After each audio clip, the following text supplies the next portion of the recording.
This week's scenario is Recon from the 2016 Steamroller packet. This scenario does not have the Killbox artifact and consists of a single zone which can be controlled for 1 CP or dominated for 2 CPs after the enemy objective has been destroyed or removed from play for 1 CP. There are also 2 flags in the scenario. Each can be dominated for 1 CP. Victory condition consists of 5 control points or caster assassination. Alright, Pokey here, and I decided to bring out the big boy Xerxis to the Fury of Halaak.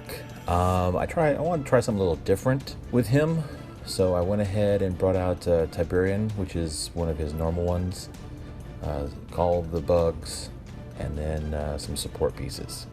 Hey everybody, Taodark here. So this week I'll be playing my first ever game of Menoth in Mark III, or at all. I took Reznik because he's probably the caster that brings me to Menoth the most. With him is Character Jack, Scourge of Heresy, and a Reckoner for some defense reduction, Templar for zone control, and then lots and lots of Weapon Master dudes, because I hear Weapon Master spam's good. Alright, for deployment, with the way this scenario is designed, I knew I wanted to go more central. I wanted to make sure my caster could get behind that forest, mainly just to slow his troops down, and then pretty much everything else was going to fill in the center. So for my deployment, I wanted to go for a centrally deployed with my caster and jacks, mostly because that's kind of the standard whenever I'm dealing with central zones like the pit or reckoning or something like that. But the forest that is in this kind of center-ish of the zone becomes an issue for me because I see a lot of potentials for that being line of sight blocking. Menoth, not known for their Pathfinder abilities and such, is going to be a concern. So my opponent's probably going to abuse that for me. So I'm pretty much going to be playing more of a central/right game and hoping to just contest the left-hand side. For my advanced deploy, I've noticed that my opponent's put a lot of his bugs on my equivalent right, so I'm going to put my daughters on the left-hand side. They're probably going to be the most impacted by the AoE splash. Pretty much if they get clipped by an AoE, even if it deviates, they're pretty much dead. And then I'm going to put my Errants on the right-hand side, mostly because I'm going to just use them as a screen/engage and try and use their sack ability that they still have in Mark III to deny my opponent advancement through. By when he kills something, just killing something a little further back and off to the right and leaving the thing he tried to kill still in front. Turn 1. Okay. Wow, it's a lot of infantry. So, glad I got some AoEs and some shooting. So I'm going to start with my caster first. I'm going to have him put up mobility because it's now +2 speed, not +2 movement. So that makes everything a lot faster than I thought it was going to be. So I put up mobility. I thought I was going to put up ignite on Tibi, but I decided no, I'm going to instead advance forward and then put up ignite on the soldier. Mostly because I figured the soldier would be up front and personal anyways. So that's why he ended up getting ignite. I then went with the first Sentinel. I'm hoping for some good drifts because he is quite a juicy target just standing there, all clumped together. Unfortunately, the scatter moves the wrong direction. So, such is life. And then I'm pretty much going to rinse and repeat with the other guy. Just going to advance forward. Touch base to base with the objective, and then target another guy. And once again, it's all about getting those good drifts. Because if I can get a good drift, hopefully it'll catch some guys, and with poison, it should be able to help whittle them down early on. But no such luck. So now I'm asking what his threat range is with those Errants. Wasn't too terribly worried about their ability to shoot. I was more worried about their ability to in melee, because I believe they're still weapon masters. So just trying to make sure that I can get the soldier up the field in my command area, control area, and still be okay. And this is where I kind of made a small mistake with, well, not now, but my my unloading process for Stomples. I mean the battle engine. I kind of put him in that little pocket, as you can see, and it just didn't. I just kind of got him all screwed up because he's faster than the bugs, but I kind of got him all kind of hemmed in back there. So I kind of have to hope that Taodark moves close enough that I can start using Stomples for something other than just looking pretty back there in the back. And then Tibby activates. Tibby runs forward. Well, he riles for a couple, then runs. And then the beast handlers, they just run forward. And that's pretty much a turn 1 for me. Menoth, turn 1. So he's come up, and it looks like he's probably going to have similar issues. I don't know if he's necessarily impacted by the forest as much, but the way that he's kind of moving his army is either in response to the fact that he knows that I'm going to have issues with the forest, or just the fact of he wants to play a similar game where he's going to go after the center and what would be his left flag. So I'm going to just, as I mentioned in deployment, the Errants are basically just running up. They're going to be a screen. They're going to prevent my opponent from being able to get into place with his bugs and infantry. He's going to have to deal with them to do so. I'm not necessarily expecting them to be some giant tar pit. They don't have the plus, the tough or the no knockdown that they used to have in Mark II, especially in this list, because I don't have those specific pieces. But and it's not necessarily as effective as it used to be. But they are still going to be something where he gets a screen and I get to choose where damage gets done. That being said, I do recognize that his caster is on the right-hand side and theoretically could go for a run to the flag to start dominating the flag, so I send my daughters over to that left-hand side, and then I back them up with Errants, so that if he does come in, he's going to have to deal with daughters with high defense to jam him up, and then the Errants can countercharge. I advance up Scourge of Heresy in advance to knowing that I'm going to basically have the Templar kind of control the zone, Scourge of Heresy sit next to the wall, and Reznik basically sitting next to or behind the wall to give Reznik defense, but a Scourge of Heresy to prevent any sort of spell shenanigans or anything like that. And then just advancing up Choir to get into position to allow either no shooting or no spells if that becomes a scenario. And then I pass it over to my opponent's turn. My biggest concern, honestly, is just going to be, can that errant squad handle the all the bug shooting that's coming next turn? And we'll see. All right, turn 2. He pretty much came at me like I thought he was going to, and I went into this with a really good thought, really good plan. My plan was to move Xerxis up into next to the battle engine, try to get him away from the daughters a little bit, but I also really wanted to take out one of his heavies because I thought that the soldier was close enough that he should be able to to swing on one of those 2 heavies that he has on either side of the wall. I can't remember their names. So I started doing measurements, try to figure out where, how many of those Errants do I have to kill, what has to go out of the way. So I'm trying to figure out, now can Stomples actually move up behind that one bug and hopefully shoot. But unfortunately, I moved the beast handler a little too close. So that's as far as he can get due to base sizing. If I would have been a little bit smarter, probably should have kept the beast handlers away from him just a little bit, but I didn't.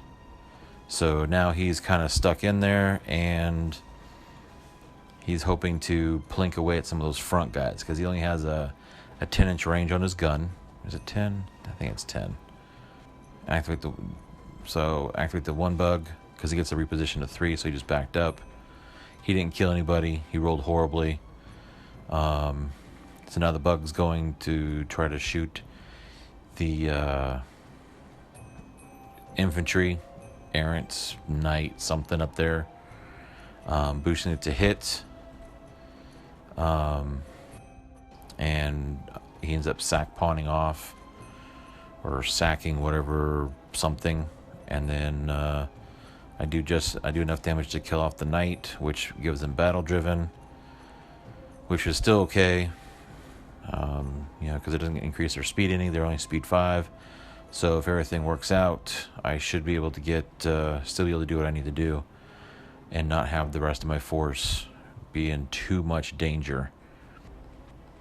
So this is going to be a big turn of trying to figure out all the hems, the haws, and everything else. And right there, I'm trying to measure out if I can advance up Xerxis, leaving Tiberion enough space with mobility up to move forward. Will he be able to take out those 2 Errants? Which is probably what I'm going to end up doing. So, which means that I am not going to be able to move forward with my original plan of moving Xerxes up into the little pocket there. So I'm going to go all in on killing his heavy and seeing what I can finagle from having having him drop a heavy, getting one of my heavies in, up close and personal, hoping that we can get, enough pressure on him that he may not go for the assassination. And this is where I realized that my plan to hide my caster in the pocket is not going to work, because that means the bug will be out of command range and he'll get his base attacks. And so I advance Xerxes forward after casting mobility and upkeeping ignite. That's where I had to place them. So I figure the daughters, they're like POW 9 or something like that. So I figure I should be okay to survive what they can do to me. I activate Tibby next. He goes and he advances 2 inches. Then he advances another 2 inches for his base of 4. And then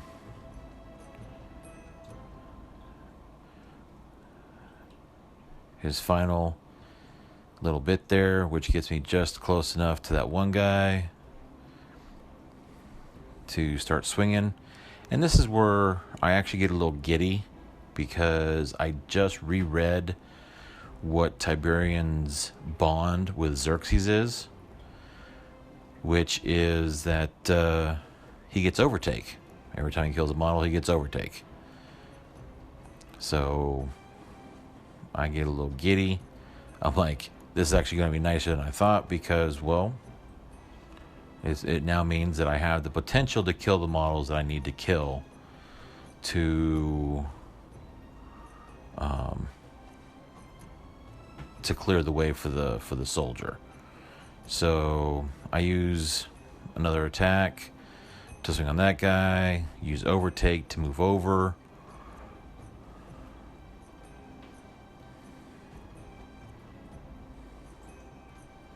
And before I even did the movement, before we checked the 3-inch gauge to make sure that he would have enough distance to move all the way over. And so he swings, he does another overtake. We agreed that he's within the distance for me to hit him with reach. Sorry about that. And so I buy another attack, killing the model I thought I was going to be able to kill, but originally, but now I killed a different guy, and I killed another guy, and I move 1 inch out of the way. So now Tibby's up the field, you know, hoping to be a juicy target. I've cleared the way for the soldier to move up the field, and this is going to be interesting. With our pre-measuring earlier, we figured out that I'd be able to get to full reach range on that one heavy, the character heavy. So I spent 1 to charge, and with Ignite and Enrage, I was able to, I think that put me up to even dice on damage. So as you can see from Taodark marking his grid right there, I was able to hit with the first claw, drag him in because it has the claws have drag. I went and hit him with my second claw, and then the bite was actually like +3 or something like that to the damage roll. So I actually didn't have to really spin anything other than my initial attacks to kill him. And then I activate the other Sentinel to try to lob a shot into the clumped up Errants, trying to take some of them out. And I know I'm going to be running a little bit hot on my next turn. So we use a little blast key to see who's all in. And I think I just got the one knight and an errant standard guy. But I don't think I rolled high enough to kill the standard guy. I think I rolled like a bunch of 1s or something like that. Oh, nope, he sacked off to the other guy. And that's my go. Menoth, turn 2. So, painful lesson learned there. The Scourge of Heresy was played a little too aggressively. It cost me him by the soldier coming in. It's becoming an increasing scenario where some of these character heavies basically really need to be kept as backline. Like, you should not be throwing them anywhere near the front line to get them killed. They're almost counter-strike / potential openers. So, lesson learned there. I kind of go through some motions. So going through into this, I've got a bunch of weapon masters on the right hand side that I'm hoping can deal with the soldier and clear him out. I don't want to necessarily devote Reznik to it. I want to try and keep him behind the wall if possible, or somewhat protected, just because there are still bugs, there's still shooting potential available out there, and there's Tibbers, who I'd like to remove this turn. I'm going to try to remove him this turn, but I need to be concerned about if that does not happen. So we go through the Reckoner advances and shoots Tibbers, or Tiberion. I'm not necessarily looking for the damage. I'm going to take the damage, obviously, but I'm more looking for the fact of the flare to reduce the defense of him, so that way when my Templar goes in, my Templar doesn't ever need to boost to hit ever on anything and can just go in for straight damage or damage rolls. Reznik is going to hopefully be putting up Brand of Heresy on Tibbers as well, and then have the Templar go in and deal with him. The Templar doesn't have Pathfinder, but before the camera started, I pre-measured to see that even at the half speed, a charge distance with reach is still going to be able to allow to deliver the Templar to Tibbers. Unfortunately, due to distance and stuff like that, I am going to have to probably get Reznik up in the thick of it, but so c'est la vie. We turn around and replace the proxy base the bug because the claws and everything get in the way. But what I've done is, since last turn, the knights took damage. They've got Pathfinder, so they get to charge over that wall. That's not going to be a hindrance to them, and then they're basically just going to go in and do a bunch of weapon master swings on that target to get some damage done on it. Between the damage that Reznik put into it and then them, I am actually able to remove it from the table. In hindsight, this is probably was a bad scenario. Reznik's not terribly sitting on much to survive, and though I am removing the two bigger beat stick heavies, that he has. So if I get rid of the Soldier and I get rid of Tiberion, then the only thing that can really come in and do work on him in melee is going to be the caster. Well, actually, I take that back, because even those shooting bugs, if he gets the damage buff they has, I think it's Incite or Ignite, onto a damage bug, they'll probably still do some work. So this is kind of foolish of me to throwing him up here, but I want to get... I need the distance to put onto Tiberion. I need the damage to get rid of the bug, because the bug is still there. So Reznik's going to advance up. You know, it's one of those scenarios of in for penny, in for pound, and hope that both the Templar that's going to be in the middle of the zone once he's done, and then the Errants that are kind of where they're sitting right now, is enough to prevent any sort of melee distance to get on my caster, and then try and survive the shooting. It's a damn shame that the Choir's no shooting doesn't work on the caster, but I guess that would be probably broken as hell.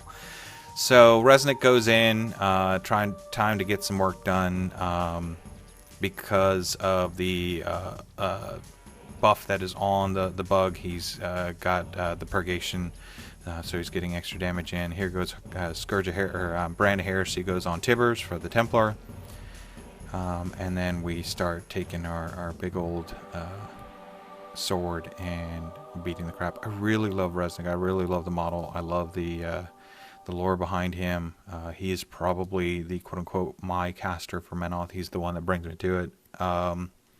Because he doesn't necessarily seem as wussy squishy as the rest of the faction casters do. Still can die, but not nearly as bad. So I think he sits on 1. I think he's left with 1 or 2. Not really survivable, especially the fact that now he's not in the wall. So we go ahead, and because we pre-measured, we both agreed on it, the Templar goes in and starts to beat on Tibbers.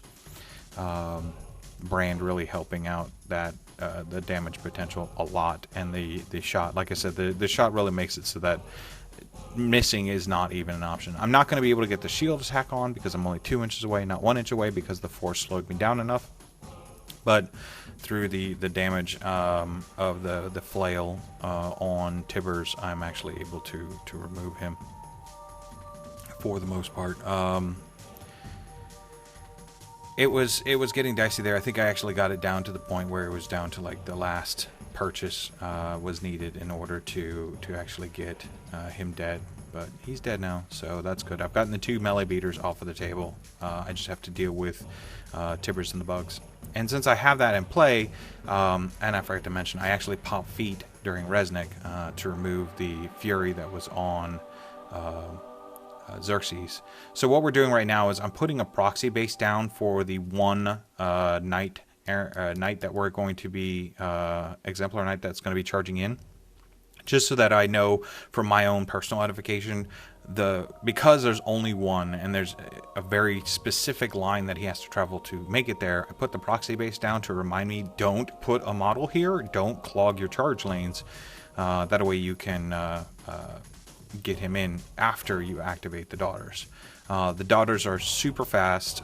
Parry means that they can get into positions where they can actually do some damage. This is prior to the errata clarification that happened, where you can actually go through models as long as you don't leave the melee engagement.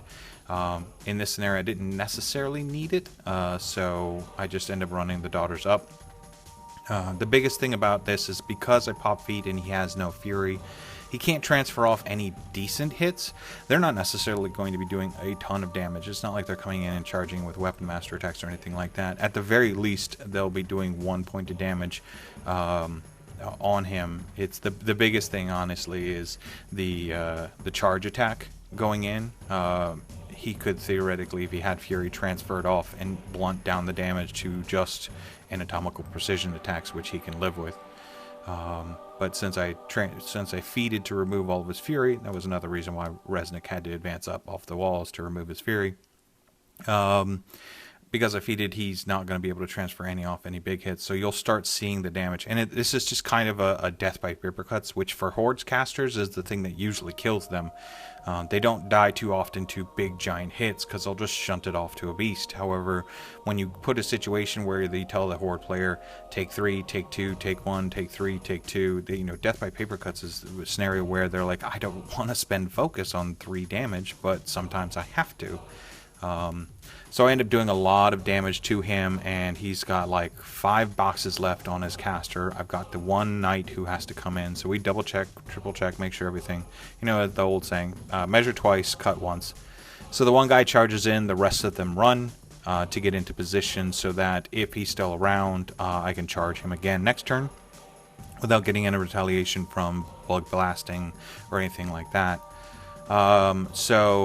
Because of the forced, specifically, because they can't see through the forced. I end up going in, I do the charge, I need to do, a certain amount of 1 damage, and I do, 1. The dice were definitely heavy on the Daughters and sour on the Errant, but I'm happy with the fact that I'm leaving him on 4. It basically puts him into a situation where he's got to do something or he loses next turn. Unfortunately, Reznik's up there. So it's one of those situations where I went in, I did big risk, hoping for high rewards, and I almost got it. And now I got to face pay the piper his dues because I have put my caster at risk. And the rest of my army is just kind of advancing up, trying to jam, trying to engage things, so that either they trigger free strikes or they can't do what they want to just survive next turn. If I can survive next turn, then I'll be able to squeak out a win on this one. We'll have to see. All right, one word, ouch. Between his feet and that stupid anatomical precision from the girls, that hurt a lot. I knew between the Daughters again, and then of course those knights, I didn't have another chance, another round, so I was gonna have to go for the assassination. So I activate the bugs. Well, the first bug, he ends up taking a free strike, or we know he's gonna take a free strike from the one guy, and I instead lob a shot first, doing significant damage. So then all I have to worry about now is getting the other bug up there to potentially do the same thing all over again. The nice thing about Reznik being a medium base, I can see him over all the small bases, so it makes it really nice. And all I have to do is repeat, and I have 2 more chances. I still have the that's where I made my mistake earlier. I forgot to pop my feet before the first Sentinel went, because then I could have potentially had a better rolls, because I wouldn't be able to and there's the free strike, by the way, the free strike from me moving him out. So I activate my caster, I pop his feet, I roll the dice for the mount, then his 2 initials. I was really too damaged to cut, so I was just using my 3 initials, hoping to whittle them down. And then I activate the next bug, who then does his ability to move up and out of the way, and he takes his free strike, but there's no damage. And then he goes to shoot. I boost it to hit.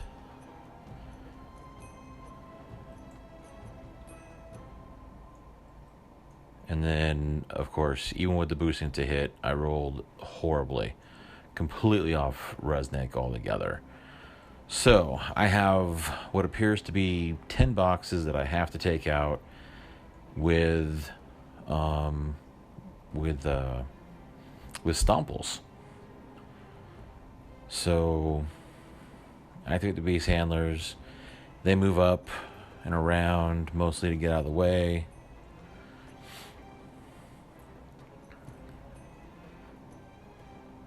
Hoping I can kill me some of those knights. Or the Errants. That's what that's right there. Yeah, last turn when he had the when those knights had Pathfinder over that wall, that poor soldier didn't even stand a chance. But I should know that too, because I have battle driven with Makeda 3, and I completely forgot about them having Pathfinder. So I have the Brute advance and go to smack the Daughter of the Flame in the back of the head. He was able to do it with the under feet. Now Stomples activates. Stomples charges, because he has a special rule that, not a special rule, but one of his rules are that he can use both melee and ranged in the same activation. So he charges the one errant that you can't really see, that's behind the Sentinel got the free strike from. He uses the start by using the spears to try to kill off the model. Not that it really matters, but hey, any damage is good damage, right?